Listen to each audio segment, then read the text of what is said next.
Yo guys, what's going on? Got some more gameplay for you guys, BT7 format. We are seeing a Machinedramon list on the left versus DarkKnightmon, so two very rogue decks. The past couple of kind of weeks, me and my friends are just messing around with a lot of rogue decks because I think we're a little bit tired of the BT7 format, especially because as of recording this video, Bandai did just announce that set 8 was going to be delayed a little bit, which is quite unfortunate. We won't be getting that until the end of May. But regardless, we're here to enjoy some rogue gameplay. So my opponent there starts off with the Dracomon Evolve plus the Gardramon, and then I'm just going to counter him with the Izzy-Jo plus Hagurumon, pitching a Darkdramon to draw 2. He's going to swing security with the Dracomon, and then I'm going to be able to play that Pride Memory Boost for a no cost off of security, and then he's going to evolve Megadramon to pass the turn. I'm going to retaliate by just swinging a bunch of times, so I'm going to swing first at the Dracomon with the Commandramon there, and then Hagurumon is going to hit the Kaisernail. So if you were wondering why in the world is this guy playing blue cards in the Machinedramon deck, it's because you can do cool stuff like that, playing a Gardramon from underneath the Megadramon sources. I'm just going to follow that up with another Hagurumon, which is probably one of your best cards in the deck, just being able to pitch any of like your D-Brigade cards, set up your trash for a Darkdramon, as well as drawing 2 cards. And I think the other best card in the deck is going to be Pride Memory Boost. This card is a Memory Boost card, of course, but for only 4 costs, you get to play a black Digimon from like the top, I think it's like 3 or 4 cards of your deck, which is a 4 cost or lower, which is most of the things in this deck, basically all of your rookies, plus a couple of your champions, I do believe. I want to say like Deadly Axemon is like a 4 cost or something. But anyways, so my opponent is going to just hard Digivolve the Chaosdramon, which is a little bit unfortunate. On Digivolve, you can then stick Cyborg underneath it to pop things 6,000 or lower up to the number of materials it has. So your opponent, my opponent is going to be able to pop the Hagurumon and probably the other command. Oh, I was going to say the Commandramon that doesn't float, but we're going to see that one whiff regardless. So maybe that was calculated, and then going to draw off the Izzy-Jo, and then going to run into the other Commandramon and resolve the Pokemon effect. Now the thing about this is that, so I will technically start with 5 memory. My opponent is going to finish resolving that Dracomon first. Now we're not actually going to catch the Izzy-Jo until a little bit later in the turn, so bear with me here. I'm going to Digivolve the Machinedramon, which is another searcher card that you've got in the deck. So I think this deck is actually like really consistent for a rogue deck. I'm going to then Digivolve into the DarkKnightmon for a cost of 2, pop the Pride Memory Boost to gain 2, but then we realized, wait, I should have been at 5. So I should have started my turn with 5 Izzy-Jo, Digivolve the DarkKnightmon, go to 3, and then pop the Memory Boost and go back to 5. So then we're going to set me to 5 after a little bit of deliberation here.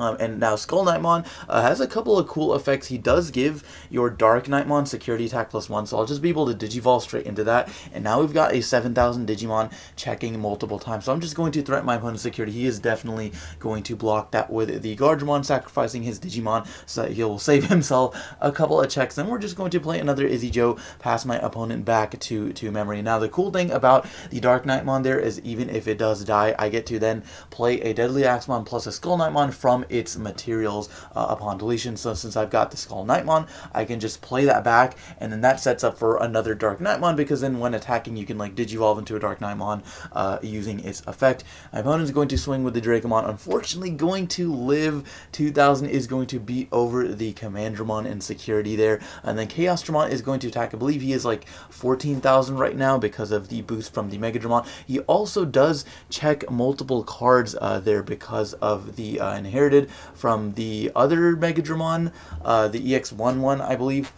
So then we're going to put me down to 1 security and then just pass things over to me at 3, and then I'm going to go to 7 because of my double Izzy-Jo. So lots of memory gaining here, but will it be enough to be able to get through my opponent's security stack and clear his board with only 1 security left? Well, we'll find out in a little bit here, but this deck can actually do a lot. It's a cool combination of D-Brigade, like Cyborg cards, plus just general, like, consistency cards that you have from like the Gurumon, Pride Memory Boost, etc. So I think it's a really decent like rogue deck, especially as a good matchup against like a lot of the slower pace decks like Security Control, Yellow Hybrid, and Machinedramon. We're going to Dark Roar for the cost of 3. Dark Roar is really cool because it does delete the Floodgate rookie, so I'm going to be able to delete the Madoki Betamon, and then swing into Security, delete the Guardsmon because he will block it, and then I'm going to pop the Pride Memory Boost, gain 2 memory since the Madoki is now off the field. I can do that, and Madoki also puts a stop to Darkdramon. You do have to realize that because Darkdramon needs to be played first, and then you gain the memory off of his effect afterwards, but Madoki obviously says you can't gain memory except via Tamer effect, so I had to kill that first, which Dark Roar is a really nice inherent archetypal removal card for that. Going to put back 5, and then going to swing over the Dracomon as well, and then Iron Fist the Chaos Dramon, so simultaneously being able to just clear his entire board in that one turn, I think is pretty crazy for this rogue deck. Now, if he had any Tamers in play, it probably wouldn't matter, so realistically this deck isn't super good against a lot of the hybrid decks, and then he's going to attempt to play a black memory boost there, but we're going to catch the fact that it does not, he can't activate it because he doesn't have a black source, so we're going to play the tie first and then play the black memory boost. For a cost of 3, revealing 3 and hitting no black cards off the first 3 and no black Digimon off the last one, so that is going to be unfortunate, putting all of those cards to the bottom of the deck. Machinedramon, quite the fun deck, but unfortunately just not the most consistent. We're going to check 2 with the DarkKnightmon. It is going to be deleted, and then I could just play the Skullknightmon from its sources after the battle, after it dies there, and then not going to be able to trigger the Izzy Joe, because I do believe that is only during your opponent's turn. Going to swing with the Darkdramon into another tie, going to Machinedramon into Security, and then going to Grumblemon to steal the game, guys. That is going to be game number 1.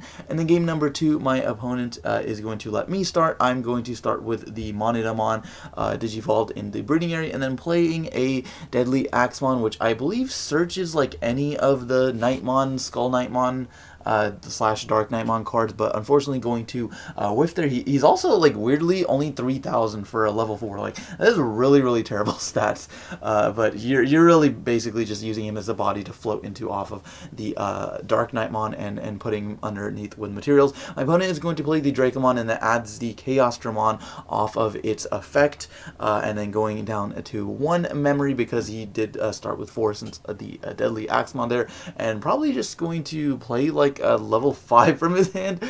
Sometimes if you don't open like a Ultimate Connection or Hagurumon, deck's a little bit bricky, so not going to be able to do anything about that. Going to swing into Security, die to the Hagurumon, and then reveal the top off of the Pagumon there and add it to the hand, and then going to probably play a Pride Memory Boost for a cost of 4, revealing the top 4 cards, and then just getting a free body off of that. So this is what I'm saying about Pride Memory Boost. I think it is one of the best cards in the deck, just being able to float into like any of your Digimon. They get their on-play effects if relevant, and then just being able to get the extra memory off of that. I'm going to play the Hagurumon, draw 2 cards off of its effect, of course setting up for the Darkdramon in a couple of turns. So this is what I'm saying. This deck is actually like surprisingly fast.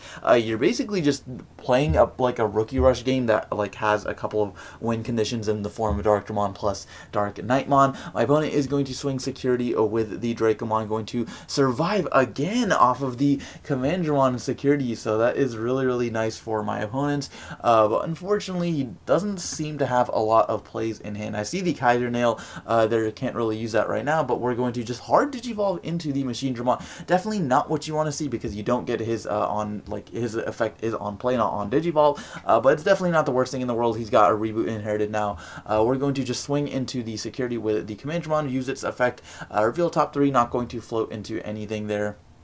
And then probably just going to start swinging with the others as well, unless I've got like a DarkKnightmon here. We're going to Digivolve into Deadly Axemon for a cost of 2 actually, and then he's got a cool effect where when attacking you can like Digivolve him into a DarkKnightmon, I think without paying the memory cost, and then you have to like trash your materials from like a Deadly Axemon, put it underneath, and like etc. So it's kind of cool. So I'm going to swing first at the Dracomon and then going to Iron Fist his field, and the Machinedramon can't actually save itself because it does only have one material, not two. So that's a little bit unfortunate for my opponent just being able to clear that, but I did put him at like 8 memory, so he can possibly do something here.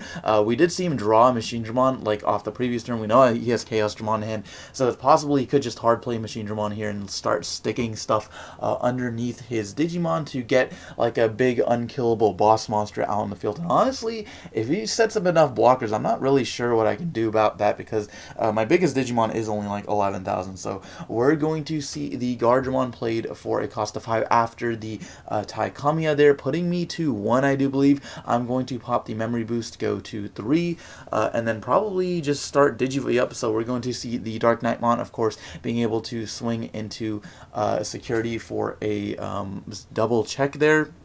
Now my opponent's Guardramon is actually 7,000 because of the tie. That was a slight misplay. I don't think that I realized that his Digimon was 7,000, but also I should have used Deadly Axemon's effect to Digivolve into the DarkKnightmon for free. That way I would have still been at 3 while simultaneously getting 2 security checks, or at least forcing out the Guardramon. So that was a little bit of a misplay on my part, but then we're just going to keep swinging security, going to hit a Kaiser Nail, which unfortunately is not going to resolve for my opponent, and we're just going to play the Machinedramon for a cost of 4, saying to my opponent, well, you're not going to be able to swing with anything unless it is over 6,000 DP. So he's going to counter that with the Machinedramon, playing that for a cost of 12, moving the Madoki Betamon out, of course, and then probably just going to stick a 1 or 2. He probably has to have some stuff in hand, so yeah, we're going to see 2 things sticking underneath him, and then that is going to give the Machinedramon the reboot plus blocker keywords. So I do have 3 Digimon, and he's only got 1 blocker, so realistically, even if he does block here, unless there's something in security, he probably won't be able to save him. We're going to swing with the Commandramon. 5,000 is pretty big, but 12,000 is definitely bigger, so he's going to let that go through. Pagumon's going to resolve. I'm going to be able to take a card, but that is not going to be enough. I'm just going to swing. We're going to see the block, and then I'm not going to be able to swing in the Mechanori, but I can just Digivolve it and swing for a game. So guys, that is going to be the game. Let me know what you think of these decks down in the comments below, and thank you very much for watching. We will see you next time.